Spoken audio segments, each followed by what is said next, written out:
কোনোবাই যদি ক'ব খোজে যে মহাপুৰুষ শ্ৰীমন্ত শংকৰদেৱ আৰু মাধৱদেৱ সনাতন ধৰ্মৰ পৰা সুকীয়াকৈ কৰবাত কাৰ্ল মাৰ্ক্সৰ আদৰ্শৰে আদৰ্শান্বিত হৈছিল, তাতকৈ ভ্ৰান্ত ধাৰণা পৃথিৱীত ক'তোৱে থাকিব নোৱাৰে। মহাপুৰুষ শ্ৰীমন্ত শংকৰদেৱ মাধৱদেৱৰ লেখনি পদে পদে ভাৰতৰ সভ্যতা সংস্কৃতিৰ আমি প্ৰতিবিম্ব দেখিবলৈ পাওঁ। ডক্টৰ নগেন শইকীয়া ডাঙৰীয়াই কৈছিলে যে পঞ্চদশ শতিকাৰ কোনো চিন্তানায়কে, ভক্তি আন্দোলনৰ কোনো চিন্তানায়কে ভাৰতবৰ্ষক ইমান ভূয়সী প্ৰশংসা কৰা নাছিল যিমান মহাপুৰুষ শ্ৰীমন্ত শংকৰদেৱে ভাৰতবৰ্ষক ভূয়সী প্ৰশংসা কৰিছিল। অৰ্থাৎ অসমৰ প্ৰচলিত চিন্তা, অসমৰ একাংশ বুদ্ধিজীৱীয়ে কৰা চিন্তাৰ বিপৰীতে মহাপুৰুষ শ্ৰীমন্ত শংকৰদেৱ মাধৱদেৱক অসমৰ মৌলিক চিন্তাধাৰাৰ লগত ভাৰতৰ সভ্যতা সংস্কৃতিৰ ঐক্যতান তেখেতসকলে কি ধৰণে অসমৰ ভূমিত প্ৰতিষ্ঠা কৰিছিল তাৰ কিছু চিন্তা মই ভাবোঁ সি ভিন্ন সময়ৰ অভিন্ন চিন্তাত ইয়াক প্ৰতিফলিত কৰিছে। ভাষা মই অসমীয়া কম, কিন্তু বটদ্ৰৱা সত্ৰক মই দখল কৰি ল'ম।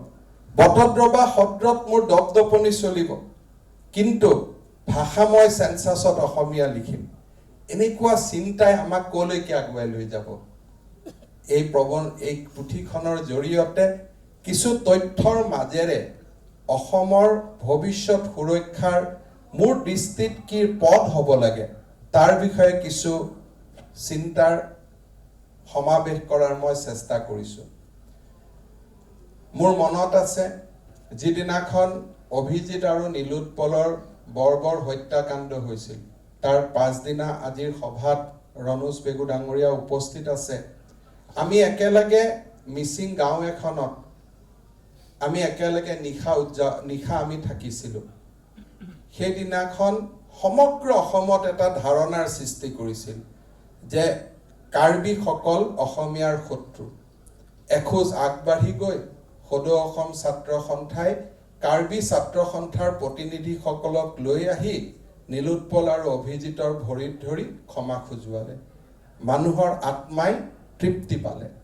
কিন্তু মই একেধৰণে সুধিব খোজোঁ, অৰ্ণমাই বৰাৰ হত্যাকাণ্ড, অৰ্ণমাই বৰাৰ ধৰ্ষণৰ পিছত কোনোবা সংখ্যালঘু ছাত্ৰ সন্থাৰ নেতাই আহি অৰ্ণমাই বৰাৰ ছোৱালীৰ ভৰিত ধৰি সেৱা কৰি ক্ষমা খোজাৰ চেষ্টা কৰিছিল নেকি? বা তেনেকুৱা প্ৰয়াস আমি কোনোবাই কৰিছিলোঁ নেকি?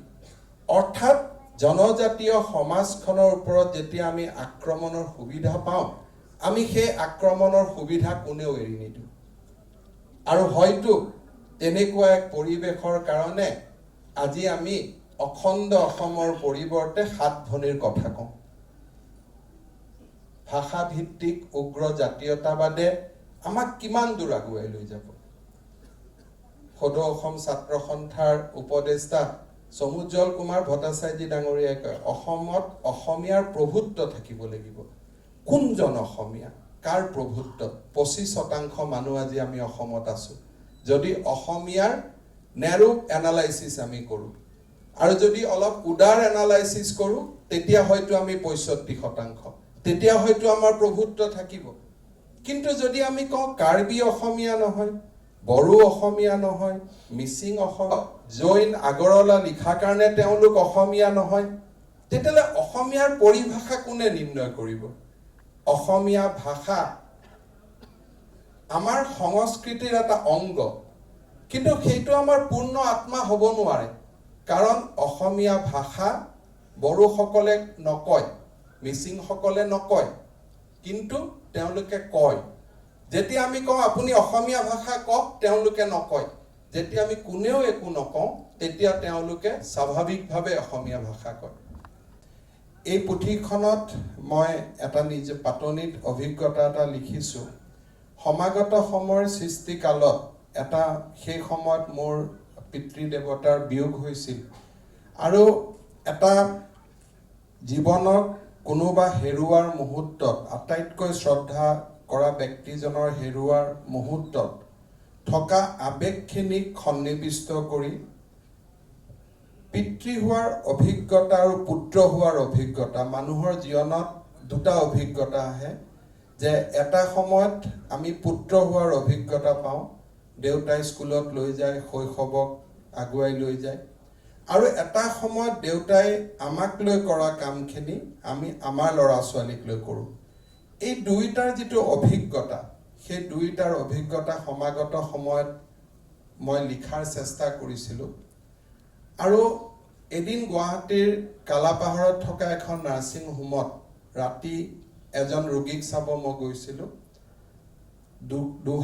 এহাল ভায়েক ভনীয়ে নাৰ্ছিং হোমৰ তলত থিয় হৈ আছে দৌৰা-দৌৰি কৰি আছে আৰু মোক লগ পাবৰ কাৰণে ৰখি আছে মই নাৰ্ছিং হোমৰ পৰা তলত নামি আহিছিলোঁ নামি অহাৰ সময়ত মোক ক'লে যে দাদা আমাৰ ঘৰ গুৱাহাটীত আপোনাক লগ পাবৰ কাৰণে ৰখি আছোঁ সেই সময়ত মই মন্ত্ৰীও নাছিলোঁ সেই সময়ত ঠিক 2014 চনৰ কথা মোক ক'লে যে আমাৰ দেউতাৰ বেমাৰ অন্য সময়ত হ'লে হয়তো এজনে থাকিলোহেঁতেন কিন্তু সমাগত সময়ত আপোনাৰ লিখা কথাখিনিৰ পিছত আমি সিদ্ধান্ত লৈছিলোঁ যে চাকৰি জাগাত থাকিব